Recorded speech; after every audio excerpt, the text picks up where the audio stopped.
Please watch the video until the end of it.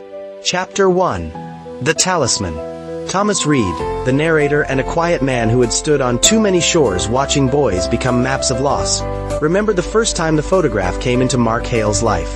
It was a small thing, edges soft from being squeezed between pages of a well-read Bible. The image showed a woman leaning on a railing by the ocean. Hair caught in wind she did not seem to notice. There was no name, no message, only the easy, honest light of a moment. Mark found it during a patrol far from home, beneath rubble and gunmetal. Soldiers joked about Lucky Charms then because jokes are a way to keep fear from settling in. But for Mark, the photograph stopped being a talisman the night it slept under his pillow, and he woke without the dream that had followed him for weeks. The dream of not returning. From that moment the image became possibility, a quiet proof that beauty existed beyond the barrenness of war. Thomas narrated this as a man who had shared foxholes and letters. He knew how superstition turned into devotion. He had watched the way Mark would stare at the picture like a promise whispered against a storm. It was the photograph that kept him steady, the photograph that whispered a life beyond the concrete and the mortar.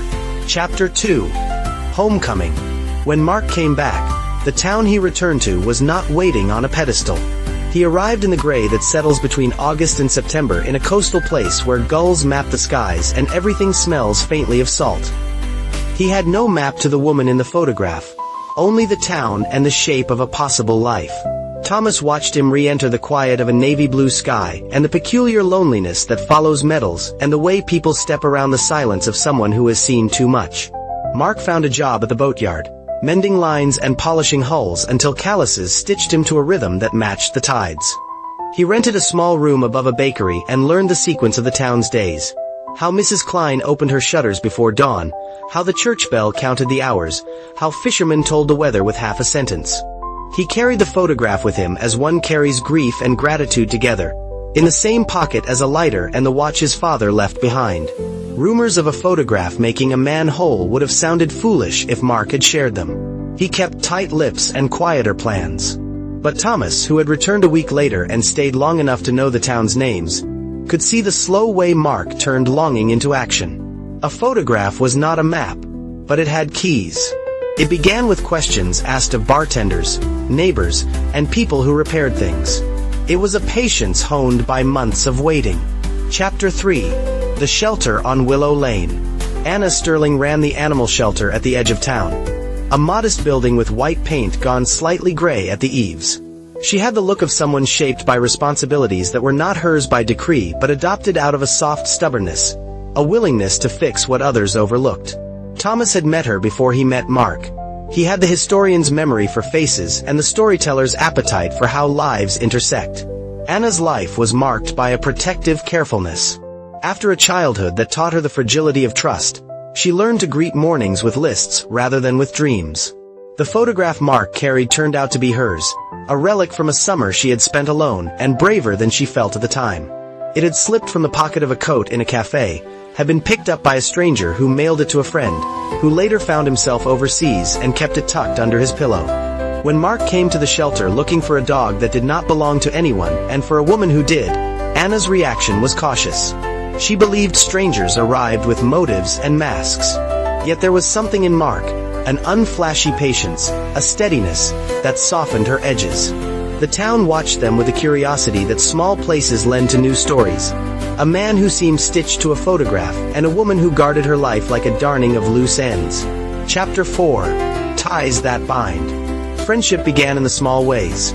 Mark lifting heavy bags of dog food, Anna teaching him how to coax a fearful spaniel from under a table, Thomas making a weary joke that loosened the day. They built trust like one builds a birdhouse.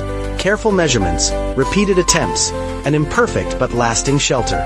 Yet undertow runs beneath the surface of any seaside town. Old loyalties and scars do not dissolve with the tide. A local heir, a man with a sharp tongue and a stubborn claim on the harbor, resented Mark's presence.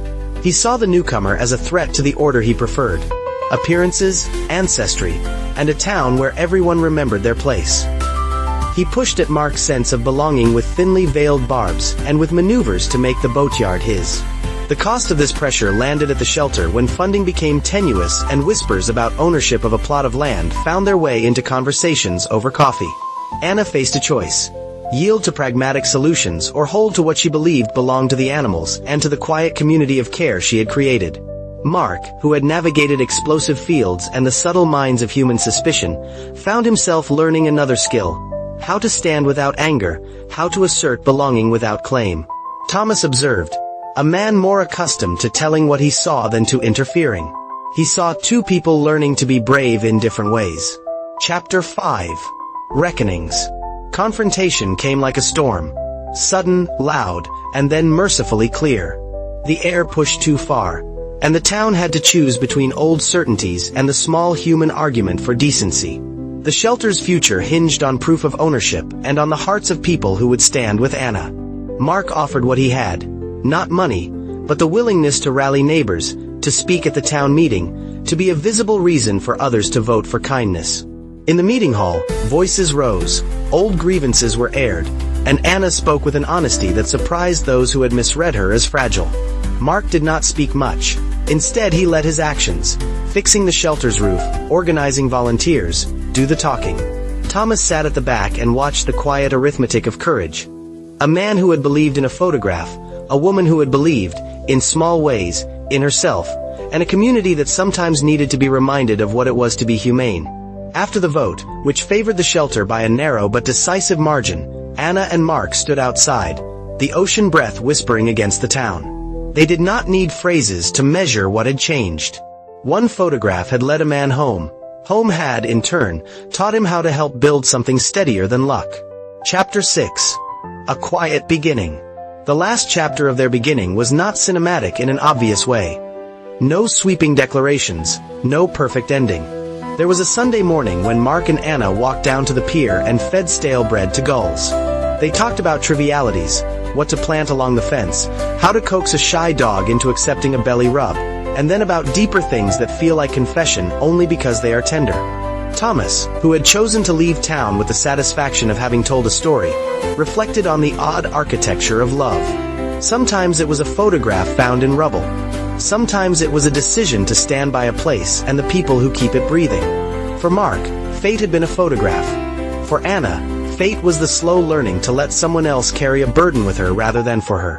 They married years later in a small ceremony at the shelter, not because the town required spectacle, but because they wanted the animals and the volunteers who had become their family to be there. Thomas read a short piece that did not claim to define their story, but to honor that chance and choice braid themselves so tightly one cannot tell which held the other first. Luck, he concluded in his slow, manly voice, is not a lightning strike that saves you once. It is a series of small, ordinary moments that add up until, without fanfare, life turns toward another and stays. If you enjoyed this tale, please subscribe to the channel, activate notifications, give the video a like, leave a comment, and share the video.